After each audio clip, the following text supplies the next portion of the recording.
मठ माफिया मठाधीश। उत्तर प्रदेश की सियासत में पिछले कुछ दिनों से इन तीन शब्दों की गूंज सुनाई दे रही है। वजह इन तीन शब्दों के घेरे में दो बड़े चेहरे का होना है। पहला चेहरा मुख्यमंत्री योगी आदित्यनाथ का, तो दूसरा चेहरा अखिलेश यादव का। अखिलेश यादव एक तरफ मठ और मठाधीश के जरिए जहां मुख्यमंत्री योगी आदित्यनाथ को निशाने पर ले रहे हैं, तो वहीं पलटवार में योगी आदित्यनाथ यूपी के सीएम योगी पर माफिया राज का आरोप लगा रहे हैं। दिलचस्प बात यह है कि दोनों बड़े नेताओं की यह लड़ाई तब शुरू हुई जब यूपी में विधानसभा की 10 सीटों पर उपचुनाव होने हैं। आइए आपको बताते हैं कि जुबानी जंग की शुरुआत कैसे हुई। 4 सितंबर 2024 को बुलडोजर कार्रवाई के खिलाफ सपा कार्यालय में बोलते हुए अखिलेश यादव ने कहा कि बुलडोजर का आंख कान नहीं होता है। सरकार बदलने में बुलडोजर गोरखपुर की तरफ भी मुड़ सकता है। इस पर जवाब देते हुए योगी आदित्यनाथ ने कहा कि बुलडोजर चलाने के लिए दिल और जिगरा चाहिए। इसके बाद से ही दोनों नेताओं के बीच जुबानी जंग जारी है। बुलडोजर में दिमाग नहीं होता है, स्टीयरिंग होता है उसमें। स्टीयरिंग से चलता है बुलडोजर। उत्तर प्रदेश की जनता कब किसका स्टीयरिंग बदल दे, या दिल्ली वाले कब किसका स्टीयरिंग बदल दें। बुलडोजर पे हर एक व्यक्ति के हाथ नहीं फिट हो सकते।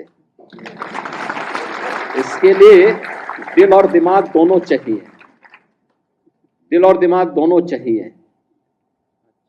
बुलडोजर जैसी क्षमता और दृढ़ प्रतिज्ञा जिसमें हो, वही बुलडोजर चला सकता है। दंगाइयों के सामने नाक रगड़ने वाले लोग बुलडोजर के सामने वैसे ही पस्त हो जाएंगे।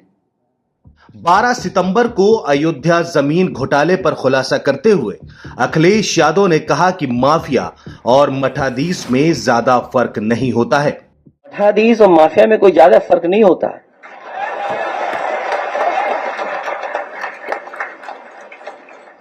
अठारह सितंबर को अयोध्या के मिल्कीपुर में एक रैली के दौरान योगी ने जमकर अखिलेश पर हमला बोला। योगी ने कहा कि सपा की सरकार माफिया चलाते थे, बबुआ माफियाओं के सामने नाक रगड़ते थे, इसलिए उन्हें माफिया और संतों में फर्क मालूम नहीं पड़ रहा है। समाजवादी पार्टी तो ये माफिया और अपराधियों के सामने, दुर्दांत तो माफिया और अपराधियों के सामने नाक रगड़ते थे और अपने संस्कार के अनुरूप धर्माचार्यों को ये माफिया बोलते हैं। 19 सितंबर को सपा कार्यालय में पत्रकारों ने जब इसको लेकर सवाल पूछा तो अखिलेश ने तंज कसते हुए कहा कि मेरी मुख्यमंत्री की तस्वीर साथ रख लीजिए और बताइए कि कौन माफिया लग रहा है। अखिलेश का सीएम योगी पर मुखर होना इसकी कई वजह हो सकती हैं, लेकिन मुख्य कारण यूपी में होने वाले 10 सीटों पर उपचुनाव है। लोकसभा चुनाव में समाजवादी पार्टी को बड़ी बढ़त मिली। सपा के नेतृत्व में इंडिया गठबंधन ने यूपी की 80 में से 43 सीटों पर जीत हासिल की। बीजेपी के लिए इसे एक बड़ा झटका माना गया। लोकसभा चुनाव के बाद अब विधानसभा की 10 सीटों पर उपचुनाव होने हैं। कहा जा रहा है कि लोकसभा में मिली हार से उभरने के लिए बीजेपी ने उपचुनाव में बेहतरीन प्रदर्शन करने की रणनीति तैयार किया है। योगी आदित्यनाथ के पास पूरे उपचुनाव की जिम्मेदारी है। 2 हॉट सीट मिल्कीपुर और कटेरी के तो योगी खुद प्रभारी हैं।